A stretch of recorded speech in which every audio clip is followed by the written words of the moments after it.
సాహితీ yoga 30 days weight loss online class లో join అవ్వండి. మీ అధిక బరువు తగ్గించుకోండి.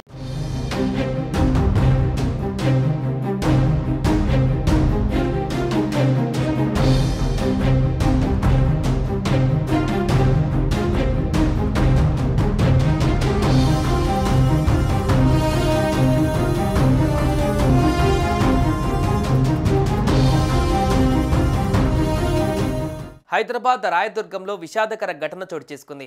ఓ సాఫ్ట్వేర్ ఉద్యోగిని ఉరివేసుకుని ఆత్మహత్యకు పాల్పడింది. 6 నెలల క్రితమే తన సహోద్యోగిని ప్రేమించి పెళ్లి చేసుకున్న యువతి ఉరేసుకుని ప్రాణాలు తీసుకుంది. దీంతో ఆమె కుటుంబంలో విషాదం అలుముకుంది. ఘటనపై కేసు నమోదు చేసుకున్న పోలీసులు విచారణ చేపట్టారు.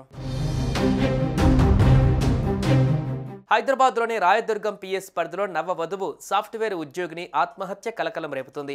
6 నెలల క్రితం గోవాలో వివాహం చేసుకున్నారు దేవిక సతీష్. రాయదుర్గం పిఎస్ పరిధిలోని ప్రశాంతి హిల్స్లో నివాసం ఉంటున్నారు. తాజాగా నవవధువు ఆత్మహత్యకు పాల్పడింది. ఇరు కుటుంబ సభ్యుల అంగీకారంతో ఆగస్టు నెలలో ప్రేమ వివాహం చేసుకున్నారు శరత్, దేవిక. ఎంబీఏ పూర్తి చేసిన దేవిక ప్రైవేటు ఉద్యోగం చేస్తుండగా ఐఐటి ఖరగ్పూర్లో చదువుకొని సాఫ్ట్వేర్ ఉద్యోగం చేస్తున్నాడు శరత్. పెళ్లైన అనంతరం దేవిక సతీష్ ఇద్దరు రాయదుర్గం పరిధిలోని ప్రశాంతి హిల్స్లో కాపురం పెట్టారు. కానీ వారి ప్రేమ పెళ్లి ఎక్కువ రోజులు సంతోషంగా లేదు.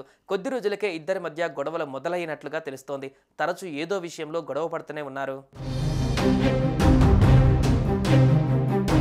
ఈ క్రమంలోనే ఆదివారం రాత్రి 11 గంటలకు దేవిక, సతీష్ చంద్ర గొడవ పడ్డారు. దీంతో మనస్తాపానికి గురైన దేవిక తన గదిలోకి వెళ్లి లోపల నుంచి గడియ పెట్టుకుంది. సతీష్ చంద్ర కూడా ఇంట్లో నుంచి బయటకు వెళ్లి అర్ధరాత్రి 12 గంటల తర్వాత తిరిగి వచ్చాడు. ఆ తర్వాత దేవిక గది తలుపులు పెట్టి ఉండడంతో గట్టిగా కొట్టి చూశాడు. కోపంతో లోపల నుంచి గడియ పెట్టి ఉండడంతో నిద్రపోయిందని భావించి తన గదిలోకి వెళ్లి నిద్రపోయాడు. తెల్లవారుజామున లేచిన సతీష్ చంద్ర మరోసారి దేవిక గది తలుపులు తట్టినా స్పందించలేదు.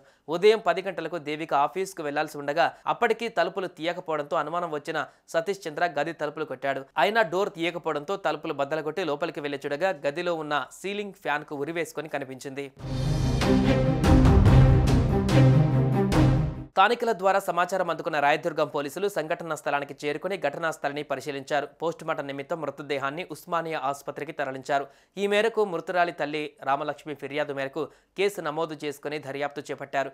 కట్నం కోసం తరచూ సతీష్ చంద్ర వేధించడంతోనే తన కుమార్తె మనస్తాపానికి గురై ఆత్మహత్య చేసుకుందని దేవిక తల్లి పోలీసులకు ఫిర్యాదు చేసింది. ఘటనా స్థలానికి చేరుకున్న పోలీసులు కుటుంబ సభ్యుల ఫిర్యాదు మేరకు రాయదుర్గం పోలీస్ స్టేషన్లో కేసు నమోదు చేసుకుని మృతదేహాన్ని ఉస్మానియా మార్చరికి తరలించారు.